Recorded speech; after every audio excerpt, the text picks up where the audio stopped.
Bonjour, je m'appelle Thierry Houry, je suis français, j'habite à Bruxelles. Je vous présente la fin d'une séquence du JT de France 2 hier soir présentée par Karine Baste-Régis. Écoutez bien la fin de cette séquence qui était consacrée au traitement actuellement en cours et en développement contre le coronavirus. Évidemment, aucune information pendant cette séquence sur l'hydroxychloroquine, sauf, sauf à la fin, toute fin de la séquence. Écoutez. Pour l'hydroxychloroquine ou le remdesivir, par exemple, les études n'ont finalement pas confirmé d'efficacité chez les malades. Et voilà. C'est très simple, ce n'est pas compliqué. Voici d'ailleurs, je dirais, l'équipe du JT de France 2 hier, Karine, donc effectivement Baste-Régis qui présentait, et puis la rédaction en chef, Elsa Palot, la rédaction en chef adjoint, Sébastien Renaud, Gilles Delbos, et la responsable d'édition, Delphine Monino. Il faut citer ces gens, parce que ces gens sont finalement complices, je dirais, de procédés de manipulation contre les téléspectateurs. C'est véritablement une narration médiatique, c'est la voix de l'État, la voix du gouvernement. Et à la fin de cette séquence, évidemment, on procède à, je dirais, à l'assimilation de deux molécules, le remdesivir, qui a été acheté pour 1 milliard d'euros par l'Union européenne et qui maintenant donc a terminé sa carrière à la poubelle. Et on assimile et on associe cette molécule de Gilead avec l'hydroxychloroquine. On fait un paquet cadeau en mettant les deux en même temps et on les jette ensemble à la poubelle. Donc cette assimilation entre le remdesivir et l'hydroxychloroquine est tout à fait manipulatoire. Ce qui est assez amusant, c'est que c'est la première fois que sur un JT de France 2, on jette à la poubelle le remdesivir, qui pour l'instant bénéficie évidemment de la bonne publicité.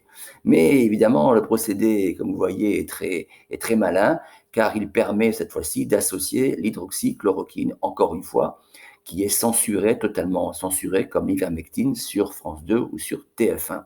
Alors, je trouve que ça suffit. Il faut vraiment être très, très, très, très prudent et très attentif à ce que vous entendez, à toutes les données ou les informations qui sont diffusées sur TF1 ou sur France 2, surtout le soir, dans les JT de Anne-Claire Coudray, de Gilles Boulot, de Anne-Sophie Lapix, ou même, je dirais, de personnes comme Caris Baste-Régis.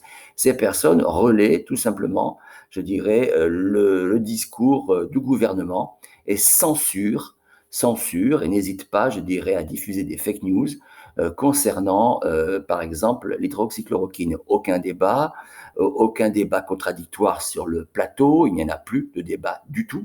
Il faut aller sur d'autres chaînes de télévision pour pouvoir en avoir, évidemment, et on présente, je dirais, une certaine vérité aux téléspectateurs. Et il faut donc faire très très attention. Ce sont des procédés, je dirais, qui sont vraiment très malhonnêtes et il faut vraiment les dénoncer de plus en plus. Donc faites très attention à ces petites séquences qui continuent de propager ce qu'on appelle finalement des fake news, n'est-ce pas, des fake news, et allez plutôt sur YouTube, regarder les vidéos de professeur Didier Raoult ou d'autres, comme par exemple la vidéo de Martine Vonner qui fait partie du collectif Santé Liberté, car pour votre information, au cas où vous ne le sauriez pas, il existe, voici, un tableau qui permet, je dirais, aux médecins un traitement ambulatoire précoce qui permet de traiter efficacement le coronavirus, comme vous pourrez le constater. C'est très sérieux, ça a été mis en place par une trentaine de milliers de médecins. Et on voit apparaître ici l'azithromycine, l'hydroxychloroquine, l'ivermectine ou la doxycycline comme étant, bien entendu, des solutions, des traitements efficaces contre le coronavirus, mais pas seulement. Vous voyez qu'il existe tout un protocole qui permet maintenant aux médecins qui le désirent, médecins de ville, médecins traitants, de soigner efficacement les personnes atteintes du coronavirus.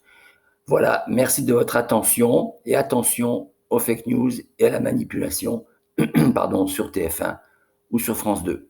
Merci.